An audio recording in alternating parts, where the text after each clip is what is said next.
Саламатсыңарбы менин кымбаттуу окуучуларым? Силер менен кезектеги сабакта жолугушуп жатканыма абдан кубанычтамын. Витаминдүү тамактар ден соолукту чыңдашат, бой өстүрүп адамга жылмаюуну жаратат. Балдар, берилген сүрөттөрдөн ашыгын табабыз. Азаматсыңар балдар. Жашылчалардын арасынан жемиштерди таптыңар.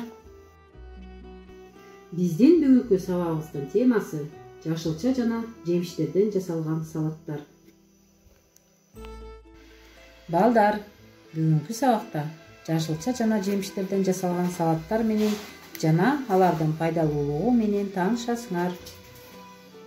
Жашылча жемиштерден тамак даярдоонун технологиясын үйрөнөсүңөр. Ошондой эле жашылча жемиштерден тамак даярдоодо үнөмдүү жана ысырамжалдуулукка тарбия аласыңар.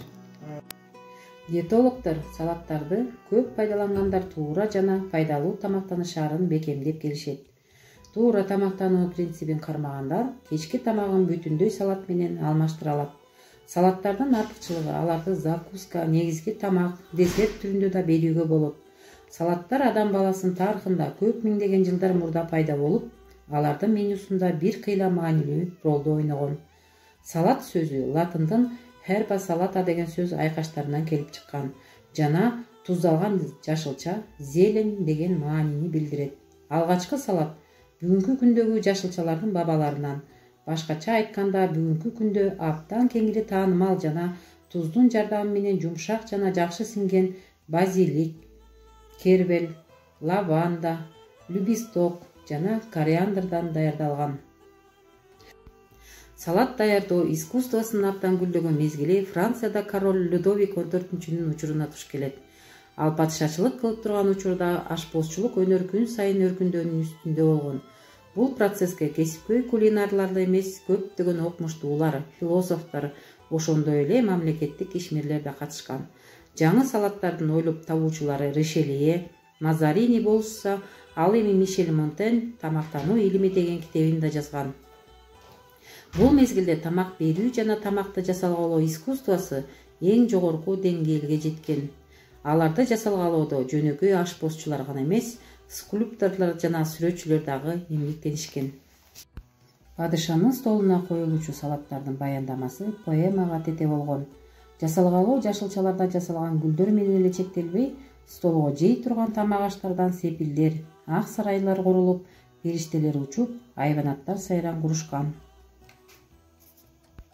Бүгүнкү күндөгү биздин түшүнүгүбүздө салат бул тез жасай турган муздак тамак аштын жыйындысын түшүндүрөт. Салатты тамактын алдында, ошондой эле ысык тамактарды берүү учурунда негизги тамак катары дагы сунуштоого болот. Көк пияздан, жалбырактуу салаттан, жаш бадыраңдан даярдалган салаттардын калориялуулугу аз болуп, негизинен табитти ачып, витаминдердин жана минералдык туздардын булагы болуп эсептелет. Рецептура боюнча салаттарга өсүмдүк майы, соус жана заправкалар кошулат. Ошондой эле аларды даамына келтирүү үчүн курч татымалдар, кычкыл таттуу соустар, майонез, курч соя соусу, кошулган каймактар жана ароматтуу азыктар колдонулат. Мындай тамактар май кислоталарынын булагы болуп саналат. Балдар, бүгүн силер менен тез даярдалуучу жемиш салатын жасайбыз. Бизге керектелүүчү азыктар: 1 даана банан, 1 даана алма, 1 даана алмурут, 1 даана мандарин жана 200 грамм йогурт керек. Алгач жемиштерди жууп алып, 4 чарчы кылып туурап, идишке салып, үстүнө йогурт кошуп аралаштырабыз. Витаминге бай жемиш салатыбыз даяр болду. Тамагыңар таттуу болсун. Үйгө тапшырма. Балдар, сүрөттөгү жашылчалардан кандай салат жасаса болот? Ушуну менен сабагыбыз соңуна чыкты. Саламатта калгыла балдар.